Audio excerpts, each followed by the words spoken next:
Well, welcome. In this video I will show you how to perform a simple MAC address check using your IMEI number and MAC address on your REALME 14 Pro. So first, go to your phone app and dial this number in a blue bold text right here, and this should show your IMEI number as well as the serial number. If you need it, you can write it down or something, and then enter the IMEI.info website and type in the IMEI number right here. Press enter or check IMEI. You'll get some basic info about your phone, and here you'll find the MAC address check and the MAC address generator, but does the same thing, so it doesn't matter.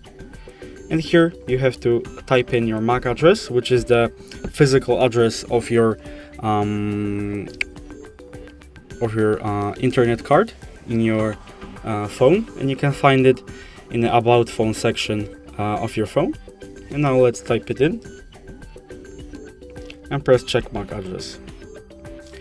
And that will be pretty much it. So if you enjoyed this video and considered it helpful, leave a like, subscribe, and thanks for watching.